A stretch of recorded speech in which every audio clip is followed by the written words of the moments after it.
Hello everyone, my name is Abhishek and welcome back to my channel.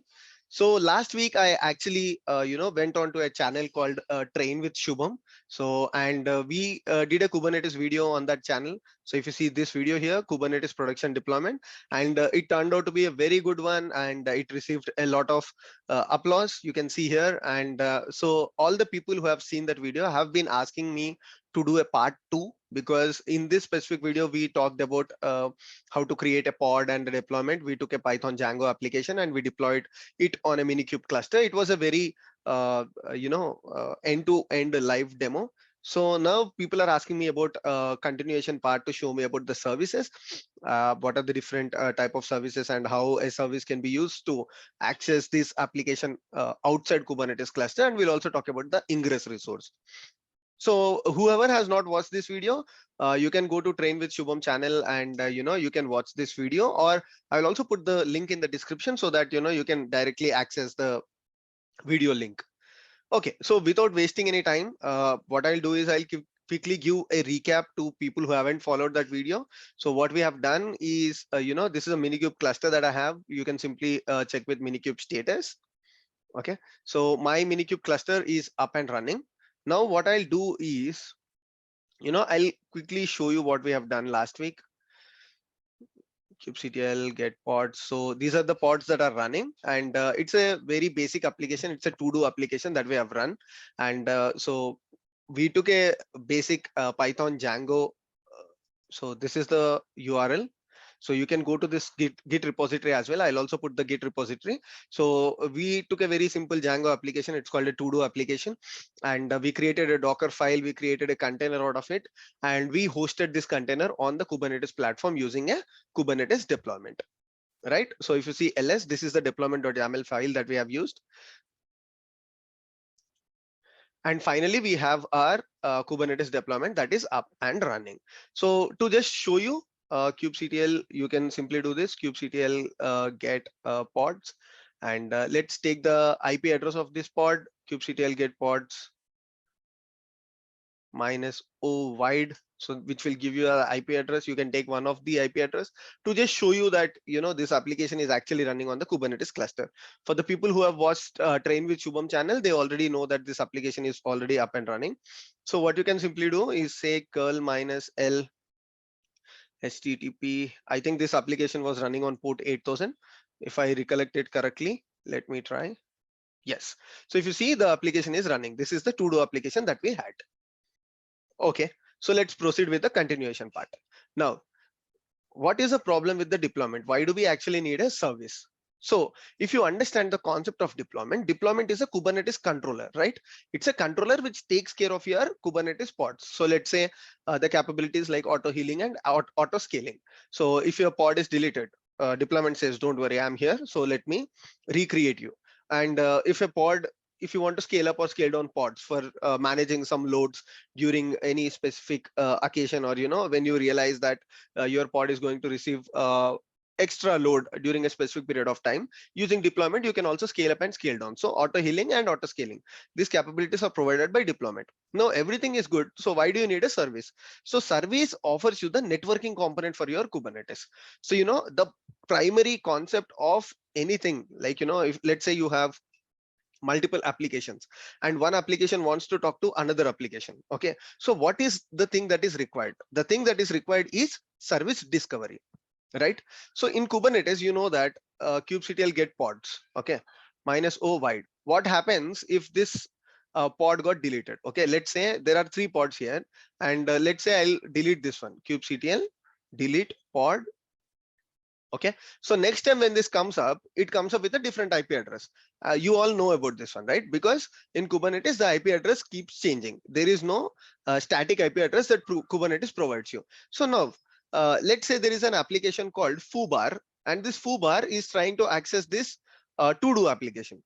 And this to-do developer, if he creates, okay, So if you see, this is the new IP address that is generated. Oh, sorry, it's getting generated. Don't worry. It will come up with a new IP address. So now the foobar application is trying to access this to-do application. And if the developer is hard coding these IP addresses, okay. So let's say he's hard coding all of these 3 IP addresses, and he's saying that access this application in one of these IP address. So now the problem with Kubernetes is, as I showed you now, when it came up with a new IP address, right? 05 does not exist. The new IP address is 06. So the development will say, the other developer who is using this to-do application will tell that, okay, I don't find any application. Your application is throwing me 404. Why did you give me this IP address? So to avoid this, okay, although deployment provides you very good concepts like auto healing and auto scaling, but because your Kubernetes does not give you static IP address, the IP address is always changing. So the person who is using your application will tell you that, okay, your application is auto healed. I can see 3 pods that are created even when the pod is deleted, but the IP address is changed. When the IP address is changed, I don't know the location where you are. So for this, to avoid these things, Kubernetes came up with a robust service discovery mechanism. And this service discovery mechanism is called as Kubernetes services. Okay. So if you want to read more about Kubernetes services, you can simply, let me show you the Kubernetes page where you can read this. So you can go to the official Kubernetes documentation and Kubernetes services. We'll also talk about services now, but if you want to learn more about the services, so come to this page. Don't go to any external websites. You can simply come to the Kubernetes official documentation and you can read a lot about it. But in a nutshell, what these people say, see, motivation. What is the motivation behind creation of a service resource in Kubernetes? Kubernetes pods are created and destroyed to match the desired state. Who is doing this matching the desired state? Deployment is doing it of your cluster. Pods are non-permanent resources. If you use a deployment to run your app, it can create and destroy pods dynamically. We already know about it. But each pod gets its own IP address. However, in a deployment, the set of pods running in a moment in time could be different from the set of pods that are running in the application a moment later. That's what we saw just now. This leads to a problem. If same set of pods provides functionality to other pods, as if, the thing that I was talking about, right? There is a foobar application which is reading data from the to-do application that we created. So now what this foobar application tells you that, okay, you might be there somewhere, but I don't know your IP address. I don't know your address, so I cannot find you. That's what this person here is talking about. So to avoid this problem, there is a service discovery mechanism in Kubernetes, which is called as Kubernetes services. Okay, so now let's see how this mechanism works. Okay, so this is the service. Okay, as usual, do not remember the Kubernetes definition YAML files because it does not add any value. You can simply take an example from the Kubernetes official documentation for whatever type of service that you want to create. And now I'll show you how to create it. Okay, let's say service.yaml. I hope the font size is good, but let me slightly increase it. Okay, so I increase the font size and let me open the service one more time. If you see here, okay, let it be my service only, or you can change it to to-do service. Okay, because we are following the same pattern. Let's say to-do service. Metadata of their application does not matter, but it is only important for differentiating it from other services. Now, this is the most important topic. Like even we discussed in the last class that everything that Kubernetes works on is the concept of labels and selectors. If a service wants to identify a pod, or if one resource wants to identify another resource in Kubernetes, labels and selectors is a robust way of doing these things. Now, what is the selector trying to do? Selector is trying to identify a pod. So for which what we'll do is that we'll try to, let me increase the font one more time in the new terminal. Okay, we need to provide the exact label that the pod is using. So kubectl edit pods. You can take any of the pods. Okay, out of the 3 pods, all of them has the same label. So go to any of these pods and you need to pick up the label. What is the label here? App Nginx. Okay, so this is the label of your pod. Now come here, copy the same thing and use this in the selector. I hope you understood the motivation behind Kubernetes service. If you did not understand, if I have to repeat one more time that Kubernetes services are used for service discovery. So if your application has to be, if your pod has to be used by some other person, he has to know your IP address. which in Kubernetes is a drawback because IP address keeps changing whenever the pod is recreated. So for which what we do is we use services concept to avoid this problem. I'll show you how this problem is avoided using services. But for now, app is Nginx. Now let's keep the protocol same as TCP, and the target port is the port of your application that's running inside the container. In our case, it's 8000. Okay, we can keep this port as is, or you can also change this port. When you change this port, you access the service with this port. Because I'm using the default port that is 80, I don't have to mention any port while accessing the service. Okay, so now let me save this and say kubectl apply -f service.yaml. Okay, now as soon as this is applied, your Kubernetes service is created. Now let me say this kubectl get svc. Svc is a shortcut for your service. So this is the default service that is always running. You should not delete this service. This is a Kubernetes service that is running. But apart from this, we have created the to-do service. Now take this service IP address. Okay, so let me go to the minikube and say minikube SSH. Okay, and now let me do this curl HTTP. Okay, my bad here.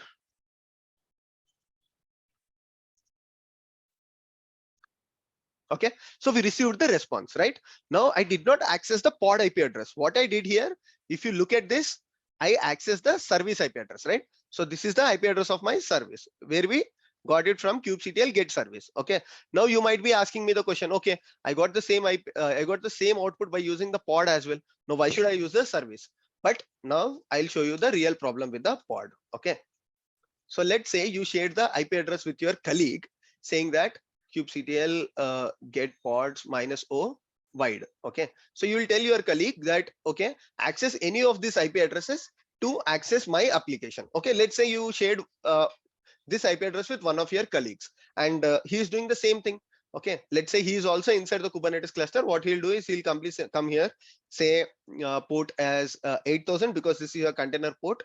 We are not using service, we are using pod here. So he'll access and he'll say, oh, perfect.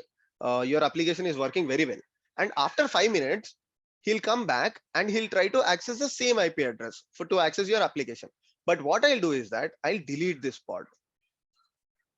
Okay, kubectl delete pod. I deleted this pod. Now he'll come back and he'll say, okay, I verified your application, but I'm just trying it one more time.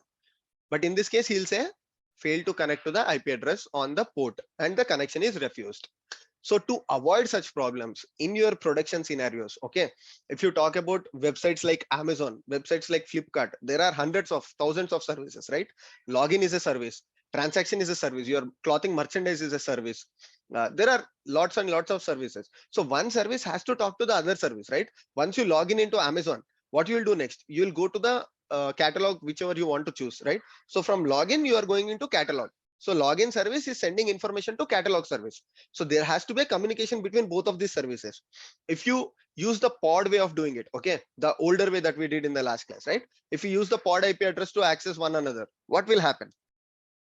The login service will say that, okay, I don't know where is the catalog service, its IP address is changed, so I am getting the connection refused. Is it acceptable? It's not acceptable, right? So to avoid such problems, we will use the service discovery concept of Kubernetes using Kubernetes service. Now, you can ask me another question, right? So, okay, what you said is perfect, Abhishek, but you might ask me that kubectl get svc. What if the service IP address is also changed? What if a service is deleted and the IP address is changed? Okay, so you need to understand here that in Kubernetes, service is not a resource. Service is a networking concept, right? For example, if you're talking about a pod or a deployment, I mean, if you're talking about a pod, which is actually hosting your application, right? This has a compute. Pod has a compute. Pod has memory. Pod has CPU, which is being used. But service is just a proxy. Okay, service is just like a load balancer. Service is just like a proxy that is used to access your pod.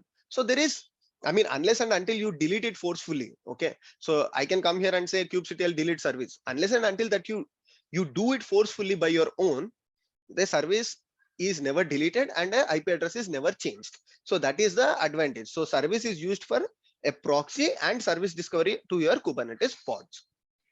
So this is the thing. Unlike pods, what happens to a pod? Let's say the memory on the node is low, or let's say the pod, the application that is running inside the pod is accessing more, or there is an error, there is a panic inside your application. So in all of these scenarios, your pod will actually go down. If your pod is going down, the IP address is changed. But service, it's a proxy. So that's the advantage of using a service. And you can also access the service using the service name. Okay, so instead of the IP address, you can, if your kube DNS is configured, what you can do is that you can use the service name. Let's say service name is svc1. You can say svc1 followed by the namespace followed by svc.cluster.local. So if this is your cluster.local is your Kubernetes DNS.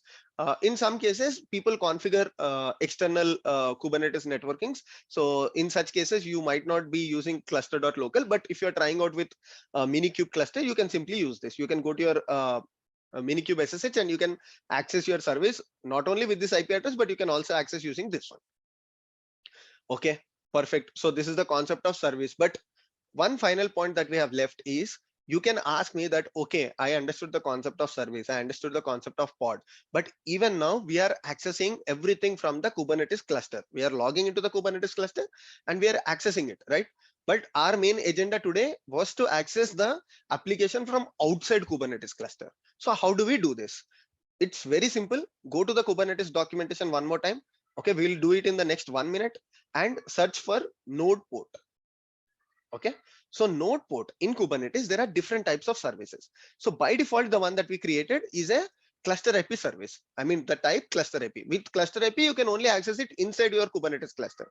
But when you say, okay, simply go to your Kubernetes resource, kubectl, edit, svc. What is the svc name? To do svc. Okay, and then go to your Kubernetes spec. This is my Kubernetes spec. Okay, edit the Kubernetes spec in such a way. Okay, you say the type as node port. Okay, if you don't remember, simply come here, copy it here. I mean, copy it from here. And the other thing you have to do is, when you are defining the node port, you also have to define one additional port. Okay, so you have to mention the node port number as well. So what we did previously, we were only using the port and we were using the target port, right? But additionally, when you are using Kubernetes service as in node port mode, what you need to do is that you need to also define additional port here. Apart from the target port, you have to mention something called as node port mode. Okay, so this is my node port. There is a restriction that the node port only have to be from the range of 30,000 to 32,000. Some number. I mean, I don't remember the 32,000 after that. There is a, I think we can find it here. No worries. It should be some 32,160 or something, which I don't remember exactly. But the important aspect here is that we have to mention an additional port here, in this case called as node port. So what will happen with this entry? You can access your Kubernetes application with your node IP address. Okay, so because we are on Minikube, I mean, I'll do this. Okay, what did it say? Okay, we need to delete the type as cluster IP, right? Because we modified the type as node port, we need to remove the cluster IP. Okay, so if you're finding this difficult, okay, there is another way of doing it. The other simple way is, go to your service definition file. Okay, we created service.yaml, right? Go there,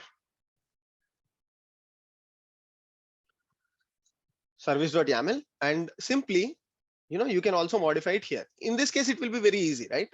Because let me call this as 31,000, and here you can simply specify type as node port. Because Kubernetes has added a lot of other parameters in your previous case, what happens is it will be slightly difficult to use kubectl edit. But if you're not comfortable, you can also do the same way that I showed you. Okay, so type node port. I added this one, type node port and the node port IP address. So now let's go back, node port and this one. Now let me redo this one, kubectl apply -f service.yaml. Okay, so this will be applied in 30 seconds or less, because my internet is slightly slow today. It is taking more time, but it doesn't usually take that much time. So now this is done. Do the same thing, kubectl get svc. Okay, so if you see here clearly, there is a port binding that is done. Like if you remember, in case of Docker, we do a port mapping.